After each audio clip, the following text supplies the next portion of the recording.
थांनाय नखा सालथाम सालब्रै वाति वामनि जराव आरमना हनै थांफोरो हारवा क्वागै फबजाकबनि बिरमनि त्रिपुरानि गोथै ताबुओ मान्याखौ आबनो दाति दाति रुतुगै कारनानि बागै एसडीएम नति थांनानै नांखा मन्त्रि शुक्लाचरण सातबाय थां पाति मंग साइमानका सालकिया सिगांनो तै लम्मानि जराव हाक्वागै थैमनि बिरमनि त्रिपुरा अमाहायनो पुइला खाख्लायजाकबनि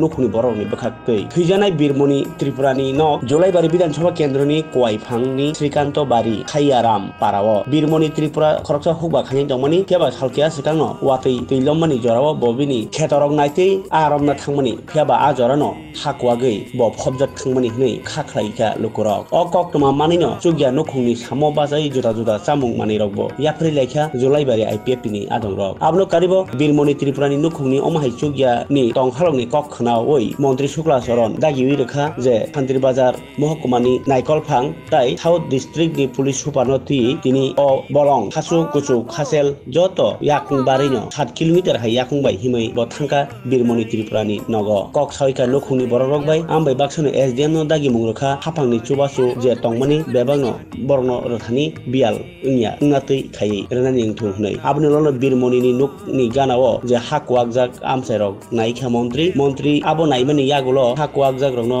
नरै अ कथैनो नायटुक दामान न हनै चाइटक लायखा टीएसआर 9 बेटालियन ताई एसडीआरएफ न खबै जलाइबारिनि फायर सार्भिसनि आदंरक बाहायनो आसामो याग्रलायखा अ नायटुकनानि जराव टंखा टीसीएम कमलाकान्त देबबर्मा जलाइबारि विधानसभा केन्द्रनि एमएलए ताई मन्त्रि शुक्लाचरण नुवाटिया ब बाहायनो बिरमनि त्रिपुरानि नुखुंनि बोखा खारियक मानि ताई खातंमानि अ कथैनो माननानि बागै रायजानो रगै जतनो नासिंलायजाक आमसायनि लुकुरक उरना हाकुंगो काखैरो नितै बबबांनै अंगो अच्छा फालासु हामला नि मानि आबनि पुरा तिपुंजा अब आखेकजा बांनै अंगो अब बांनै गंखावनो हाकुंगो निकलायो अच्छा फालासु हामला फालासु ओमफ्राय हायाव माइथो खुंख्लाय गाबगै थाइखाबनि हायाव बुरा गोरै खाबनि बुरा गोरै खाबलाय रिंखौ थांखाबलां नबा साबो गोरैखाय दैबो गोरैखाय बना आसाय दं आं गायजों खाबले बारा गोथां खबर साफा और गायजों खाबले देखो सारा राज्ये একটা বন্যায় একটা ক্ষয়ক্ষতি সারা রাজ্যে হয়েছে এবং তার পাশাপাশি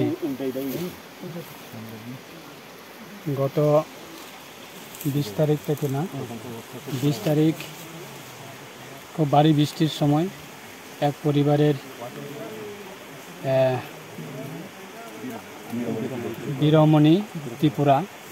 নামে একজন ব্যক্তি এই এলাকা থেকে বাসিন্দা ছিল তো ওনার পুকুর এই পাশে ভারী বৃষ্টির সময় ওনার পুকুরে মাছ প্রোটেকশন করার জন্য ড্রেনের জাল বাঁধানোর জন্য উনি এসেছিল তো সঙ্গে কেউ ছিল না তারপরে ভারী বৃষ্টির সময় এই এলাকাতে প্রচুর ধস নেমে পড়ে তখন তো ওই ব্যক্তি খোঁজাখুঁজি করে কোনোখানে পাওয়া যায়নি এখন নিখোঁজ অবস্থাতে আছে তো এই এলাকা মানুষের একটা ধারণা যে এত বড় একটা টিলা এটা সমুদ্রের মতো আসলো এটা ছোট্ট নদীর আসলো এই নদীর উপর একটা বান বেঁধে দিয়েছে এই ধস নেমে তো এখানে একটা ধারণা যে এই মাটি চাপে এই মাটির তলে পড়ছে এরকম একটা ধারণা তাদের তো সেটাকে কেন্দ্র করে আজকে আমাদের জেলা মাননীয় এসপি সাহেব রয়েছেন এবং মহকুমায় আমাদের এসডিএম সাহেব রয়েছে এবং আমাদের এই পার্শ্ববর্তী এলাকার প্রত্যেকটা জনপ্রতিনিধি বিশেষ করে আমাদের জেলা পরিষদের নতুন যারা নবনির্বাচিত সদস্য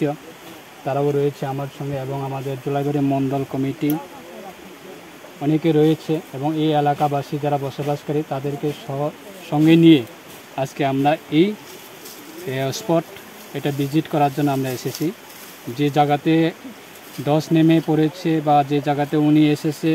যে ভারী বৃষ্টির সময় বন্যার সময় তো সেই জায়গাতে আমরা এখন বর্তমানে আমরা আসি এবং দেখছি কি করা যায় প্রশাসনিক যারা আধিকারিক রয়েছেন তাদের সঙ্গে কথা বলি প্রচুর মেন রোড থেকে এই যে তাদের গ্রামে আসা, প্রচুর রাস্তা খারাপ, এবং 20 তারিখ থেকে প্রায় 27 তারিখ পর্যন্ত মেন রোড আমাদের যে পিচ রাস্তা ছিল সেই জায়গাতেও প্রায় 8, 9টা 10 করে, তখনও কোনো কমিউনিকেশন করা বা যাওয়া আওয়া কোনো সুযোগ সুবিধা ছিল না, টোটালি বন্ধ। তো তারপরে 27 তারিখের পরে রুট ক্লিয়ার হওয়ার সাথে সাথে আমরা আধিকারিকের প্রত্যেকটা প্রশাসনিক যারা আধিকারিক রয়েছে তাদেরকেও আমরা পাঠাই। এডিশনাল এসডিএম সাহেব উনিও 2-3 দিনের আগে উনিও স্পটে এসে উনি ভিজিট করে গেছে পরিস্থিতি দেখে। তো আজকে আমরা এসেছি, আজকে প্রায় 31 তারিখ আগস্ট 2024। তো এই সময়ে আমরা এসেছি, এখন দেখি কি করা যায়। আমরা কথা বলি পরিবারের সঙ্গে, এলাকার যারা গ্রামের যারা বাসিন্দা আছে তাদের সঙ্গে আমরা কথা বলি কি করা যায়। এবং উপর লেভেল থেকেও আমাদের রাজ্যের মাননীয় মুখ্যমন্ত্রীর কাছেও আমার অলরেডি জানানো আছে, 2-3 বার জানানো হয়েছে। প্রশাসনিক মাধ্যমে চেষ্টা করছি কি করা যায়। এনডিআরএফ টিম রয়েছিল, তাদেরকেও পাঠানো হয়েছে স্পটে, কিন্তু তারা এই এলাকা তারা আসার আগে তারা পরিস্থিতি বুঝে তারা সেগুলি করার সম্ভব হয়নি। এবং এসডিআরএফের প্রতিনিধি রয়েছে, তাদেরকেও আমরা পাঠানো হয়েছে, দেখা যাক কী করা যায়, কিন্তু চেষ্টা করছি। আপনাদের পরবর্তী স্টেপ থাকবে। এটা জায়গাটার নাম কয়ফাং। এই কয়ফাংয়ের একটু ভিতরে পাহাড়ে গত 20 তারিখে প্রচণ্ড বৃষ্টিতে একজন লোক, তার নিচে এটা পুকুর ছিল, পুকুরটাকে রক্ষা করার জন্য মাটি দিয়ে ওটাকে বাঁধ তৈরি করে রক্ষা করার জন্য নিচে গিয়েছিল, এবং ওটার সাথে একটা পাহাড় ছিল এবং ঝর্ণা ছিল।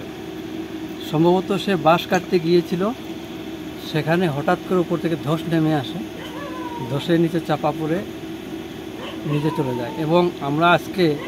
এখানে রাস্তা নেই, কিছু নেই, অনেক পাহাড়ের মধ্যে আমরা গিয়েছি, পাহাড় এবং ডুঙ্গা ক্রস করে আমরা সেখানে গিয়েছি,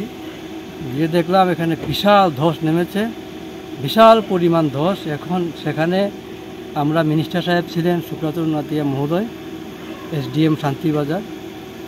তো আমরা গিয়েছি। আমরা এখানে মিনিস্টার সাহেব দেখেছেন কিভাবে ওই জায়গাতে ডোজার বা কোনো পৌঁছানো যায় কি না, এত দুর্গম এরিয়া। তো মিনিস্টার সাহেব দেখছেন ওটাকে কিভাবে করা যায়। বড়িটা সম্ভবত এখনও ধসের নিচেই আছে। তো আমরা দেখেছি ওখানে এসডিএম সাহেবরা আছেন, এখন পরবর্তী পদক্ষেপ কি হবে ওটা আলোচনা করবে, সিদ্ধান্ত হবে। Thank you sir. আপনার নাম স্যার? আমি রিপোর্ট করা 10 জনের কিন্তু আমরা স্যার সোম মঙ্গলবারের মধ্যে আমরা পেমেন্ট করে দিতেছি। Process almost complete. আজকে আমরা সার্ভাইভাল সার্টিফিকেট দিয়ে দেব। এটা কি হয় না? এটা তো আমরা মিসিং, তো বডি না পাওয়া পর্যন্ত, পোস্টমর্টম না হওয়া পর্যন্ত আমাদের পক্ষে মানে কোনো প্রসেস করা কঠিন। তো গতকালকে দিয়ে